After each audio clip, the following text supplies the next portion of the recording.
Most people never cold call. And when they do cold call, they get hung up on, they get cussed out, they get screamed at, they get disrespected, and then they lose all motivation and then think it's not meant for them. Think that, hey, they're just not meant out for the job. And then the unfortunate happens, they go back to their regular job. Then they're looking back 10 years later, 20 years later, seeing young kids like myself on the internet master the skill and make it profitable and make a lot of money. I'm Jay Mendez. I've been making wholesale real estate content for about a year now. I've been wholesaling real estate for about 7 years, and I started cold calling when I was about 14 years old. I started very young because I knew I needed to master a skill and have something that most people don't in order for me to make a lot of money. I didn't want to go to college. I didn't want to have somebody else tell me what to do. So I decided to learn about wholesale real estate, and part of the game is phone sales, right? All wholesale is sales and marketing. Therefore, I had to learn sales and marketing, and the sales side was honestly the hardest side for me. I didn't always have trouble speaking in the beginning of me being a kid. I was always speaking too much. So then as I grew older, 13, 14, 15, I started speaking less. So then the skill was a little bit harder to obtain. But in the beginning, I was getting hung up on, I was getting cussed out, I was getting disrespected on the phone, getting told to get a real job, and it was pretty demotivating, and that led to the ups and downs in my consistency with actually getting better at the skill and getting better at the business, right? And that's the reason that, my success only came years later and not weeks later or months later because of consistent progress. So in the beginning of my journey, I can tell you what I was doing wrong, and I can tell you that, hey, a lot of you guys are doing this, including the people that reach out to me on DMs, reach out to me on Instagram, reach out to me on the YouTube channel, saying I'm having trouble cold calling, I'm having trouble getting leads, I'm having trouble talking to people that are actually motivated. And a lot of the times it's because you don't sound good. Simply way to put it. This is phone communication. This is volume. This is tonality. This is the questions that you're asking. All of these things matter. So if you sound like shit, who wants to talk to you? Who wants to be on the phone with you if you're a boring person to talk to? Think about it this way. If you walk up to somebody, you try to have a conversation, the person is boring. The person is monotone. The person's asking you super basic questions. It doesn't sound like the person really gives a fuck about you. How long are you really going to sit there and try to continue that conversation? How much, how would I say it? How much importance are you going to put towards that conversation? Not a lot, right? You're not going to want to talk to that person. If anything, you're going to feel a little bit disrespected because the person doesn't feel like, you don't feel like the person gives a fuck about you, right? So why are you doing the exact same things when you're talking to random people over the phone, trying to sell them something or trying to get them to work with you, right? For whatever business you're doing. In my case, I do wholesale real estate, so I'm trying to get people to sell me their house over the phone. Keep in mind, I do it all the way from my office here in Dallas, Texas, and I'm wholesaling properties that are in Indiana, that are in New York, that are in California, that are in buttfuck nowhere in the US, right? I've never been to these states, right? So I have to be quick on my feet. I have to have energy on the conversation. I have to act like I actually care for these people because these people are going through a problem, whether they know it or they don't, right? Because in the beginning of your journey, most of these guys are just calling, asking about condition of the property, how much they want, and you think that's the end of the conversation when in reality, that's the least important part. The most important part is building that connection, building the trust, right? Building that relationship, being memorable, right? Otherwise, you're just another guy, calling the homeowner, seeing if they're interested in selling their property, right? And if you're just another random guy, then the outlying factor is going to be the price that you offer them. And we never want to negotiate based off price. We never want to negotiate based off, hey, how much can we offer you? How much better is our service? We want to go negotiate based off the relationship that we have with these people, right? Most people are calling and saying something along the lines of this. Hey, Joe, this is Jay with Nest Home Solutions. I was calling you about your property on 123 Main Street here in Dallas, Texas. I was reaching out to see if you would have gotten hung up on already. Nobody cares where you're from. Nobody really cares who you are. Nobody cares what company you're with. Nobody really cares what you want. What they care about is what they can get out of this conversation. So how I do it differently, right, after years of cold calling, after thousands and thousands and thousands of conversations, negotiations, arguments, whatever the case may be, I got a lot of experience under my belt at only 21 years old, is, hey, is this Joe? Hey, Joe, this is Jay. I was calling about your property on Main Street, just seeing if you thought about selling it. Simple. Simple, confident, straight to the point. I told him who I am. I told him why I'm calling him. And I told him, hey, are you interested in having this conversation anymore? Right? Simple yes or no. If they're interested, great. Let's have a conversation, man. I buy properties in the area. I'm looking for my next one, and that's why I'm talking to you right now. Can you give me a little backstory? Can you catch me up to speed on what has you interested in selling? Beautiful. Continue the conversation from there. And when most people hear the first yes, they get this surprising, their heart drops, right? Their heart drops to their balls or their stomach, whatever example fits the best for you, because they're surprised, right? A lot of times when we call people, they don't pick up. A lot of times when we call people, all you hear is voicemails, depending on how you're doing it. In the beginning of my journey, I was calling using my phone, typing out every single number, wasting at least 5 hours a day just typing out numbers, listening to the phone ring, listening to voicemails. Nowadays, you have softwares like dialers, where you can just sit there, plug in a list of property owners, you skip trace it, you get their contact information, and then the system calls 3 people at once for you, right? So all you got to do is click there, I'm active, and then it starts calling people, and all you're doing is just waiting there, waiting for people that pick up the phone.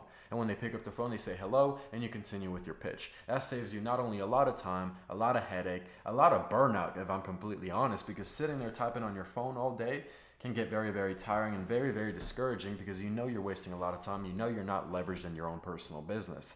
But now that we're on the phone with these people, most people, when they have a script pulled up, they're reading word for word, right? They're copying and pasting what they heard from somebody else on YouTube, what they heard from somebody else on Instagram, TikTok, Shorts, whatever the case may be. They're trying to copy it word for word, when in reality, you should be trying to find your own closer profile. Find who you are on the phone. Find the character that fits you the best, and find the character that you believe in the most. Some people are very, very cold on the phone. Some people are straight to the point. I mean, you see guys on YouTube like RJ Bates that pick up the phone and say, hey, how much do you want for your property? You don't know how much you want? Okay, call me when you do, and they hang up. But the difference is, and that's why you have to take everything with a grain of salt, he's talking to leads that are already motivated. He's talking to inbound leads versus somebody else that's cold calling. You say that on the phone, you're getting hung up on and you're never getting a lead, right? So you have to think about the different marketing sources, where you're getting these properties from and what type of seller it is, and then pitch your approach that way.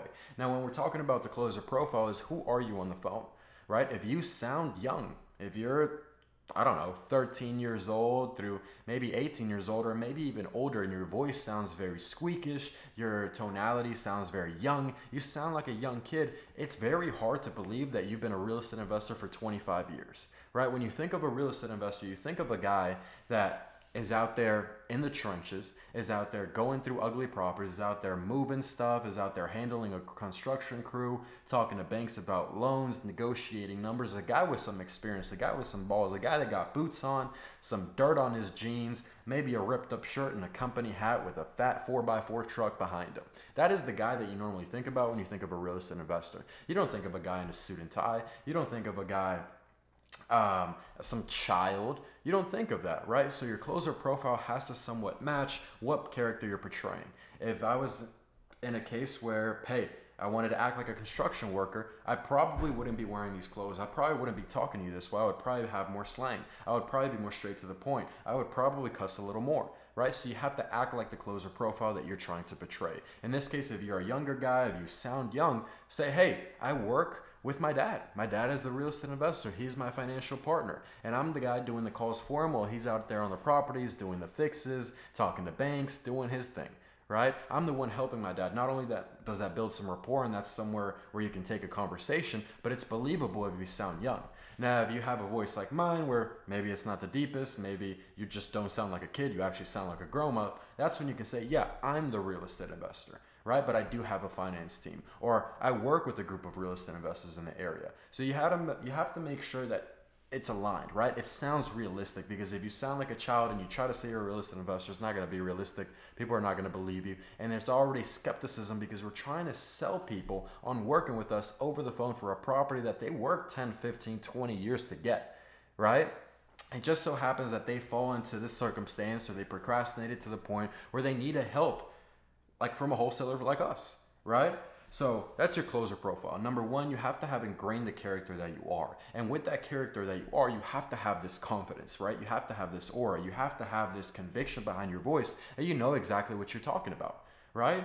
When you're talking to somebody that maybe just started making a little bit of money, they're very impressionable, right? They believe everything that they see. They see a watch, they don't know if the watch is fake. They see a car, they don't know if the car is fake. They see a lifestyle and they don't know if it's fake because they have the lack of experience, right? They have the lack of conviction. They see everything as first-hand perspective. But when you're experienced, you start to point out little details and you have more confidence in the way you walk, you have more confidence in the way you talk because you've done this before. And that is the ego that you should have on these calls. At the end of the day, if somebody's being disrespectful towards you, if somebody's answering surface level responses to your questions that you're asking to know more about their situation so you can actually help them solve the problems that they have, they're not going to be motivated.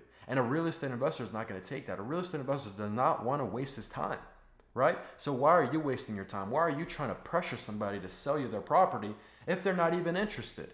You have to call that out, right? You have to sit there and act like the person that you're trying to betray. You're a professional real estate investor. You've bought multiple properties in the area before, even though you've never even wholesaled a property. Maybe you've never even made an offer before. Fuck that. Fake it till you make it. You have to act like the person you want to become. Right? So if you want to become a wholesaler, you want to be successful, you want to close deals, people have to believe you in order to close deals. People have to believe you in order to work with you, right? Otherwise, you're never going to make money. You're never going to become a wholesaler in the first place, and then you're never going to become a real estate investor in the second place because you didn't want to act like the person you had to act like, right? So all those people that will say, oh, you're lying, oh, you're faking it till you make it, oh, this, oh, that. I understand your perspective if we were hurting people. I understand your perspective if we were taking advantage. We're helping people with a property that's causing a pain in their life, right? They're sacrificing equity for convenience, and that is our place in the marketplace. We're adding value to them by helping them with convenience in the sale of their property, and we're helping a real estate investor make money by providing a silver platter on their table with a house that they will make money off of. We're providing value in two different ends, and to provide the value and make the money in this business, and really any business in general, you have to act like the person that has already done it, right? No real seller, right? No person's gonna wanna work with you if you sound like a kid, if you sound like you haven't done it before, if you sound like this is your first time, if you're saying this is your first time. Nobody's gonna fucking believe you. Put the shoes on of the person answering the phone. Right? If this guy tells you, sounds like a dumbass, is questioning everything that he's saying, is not able to answer the questions quickly, is clearly reading off a script, is very monotone, doesn't have any energy, are you going to want to have that conversation? Are you going to trust this guy to actually work with you? Are you going to trust this guy to sell your property that you've been working 10, 15 years for? No, you're not going to. So for a lot of guys, one big piece of advice is listening back to your calls. Right? Listening back to the calls that you've already had and thinking and being very critical about it. Would I trust this guy? Does everything make sense? Right? Did he say he was a local investor in the beginning of the call, and then when I asked him to come look at the property, he said he wasn't able to because of some bullshit reason? That doesn't really check out. I would definitely overthink of that and then probably not make a decision because I don't trust the guy.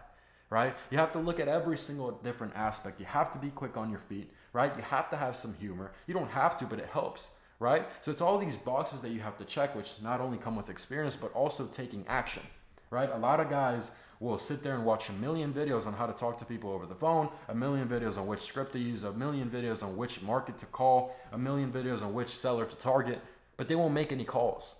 And you could have done it the worst way possible, sitting on Zillow for 2 or 3 months and gotten a deal closed already, right? It's not about being perfect. It's just about taking action and starting.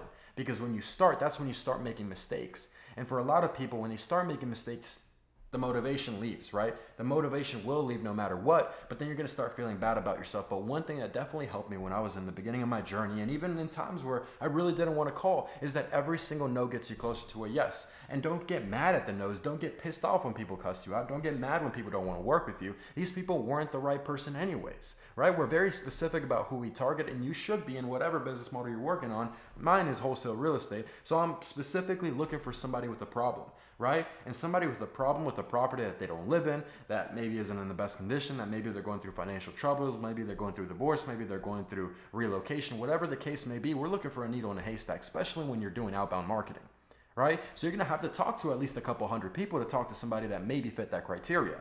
So what do you think those couple hundred people telling you no, you think they fit that criteria? Probably not. And even if they do somewhat and you happen to convince them to put their property under contract, that's going to be a pain in the ass when you have that deal under contract, because they're not going to let buyers through the door, right? They're going to be communicative with the buyers. They're going to try to snake you out of the deal even though you're already under contract, right? They're not going to want to send you pictures. They're not going to want to sign any agreements. Let's say you have to sign an extension on the property because you locked it up too high because you simply don't know what you're doing. They're not going to want to sign that, right? They're going to probably want to back out of the agreement. You probably didn't explain the process as well, right? To the point that they're questioning themselves, and because they're not educated, they're overthinking it and now they want to back out, right? Whatever the case may be, you have to have all these boxes checked off to at least have a chance of success, right? I'm not sitting here saying that, hey, you can just sit there and call 100 people and be successful. That's fucking impossible. The odds of that are not realistic. But if you sit there for a prolonged period of time, you get better on the phone, you listen back to your recordings, you actually sound confident, you have your closer profile down, you know how to objection handle, you know how to pre-handle objections, you know what questions you should be asking, you know how the process works, you're confident in yourself, and you're confident that you can provide the actual solution to the problem, your chances of being successful are way higher. And you also have to think, everybody and their mom wants to be a wholesaler these days. Everybody, their cousin, their aunt, their uncle, their auntie, their fucking grandma has wholesaled a deal before, apparently. That's what it seems like on the internet. Most people are stupid, right? Most people that say they're a wholesaler, they made a couple calls, try to get a deal under contract and weren't able to, and they gave up and they call themselves a wholesaler, right? I've had people come up to me and, no offense to those people, they say they're a wholesaler and I see them pull up in a fucking jacked up Camry, right? If you're wholesaling real estate and you're doing this consistently, you should at least be making 6 figures a year, right? Minimum, right? We're talking about, what is that? 2, 3, 4 deals at an average deal cost of $15,000. That's what, 5 deals? If you can't close 5 deals a year, you're fucking up yourself, right? But the main thing with this video is to show you that it's not a skill that you're born with, right? I can't sit here and tell you that, oh, I was perfect from the beginning. I was not. I was far from perfect in the beginning, right? It was a lot of work. It was a lot of programs I went into. It was a lot of deals lost. And it came to a point where I decided I don't want to be average anymore. And I chose to master this skill, right? It is a skill. It is masterable. There's guys in my program that came into the country a year ago, didn't speak any fucking English, didn't speak English. They got the skill down, they were consistent, they were making progress, they were asking questions, and they're closing consistent deals now. Young guys, even old guys that have no experience of customer service, no experience of retail, no experience of sales, no experience of talking to people with an agenda and looking to sell them on something. Those guys are closing deals in a short period of time just because of the boxes that they're checking off. So if you guys need help one-on-one, you want me to help you close your first wholesale deal, you want me to help you get better at sales so you can close more deals, you can make more money, and you can take care of your family, click the link down below, book a call with my team. We'll see if you're a good fit, and then from there, I'll see you guys in the inside or on the next video. If you guys like this type of content, like, comment, subscribe, and I'll see you in the next one. Be safe.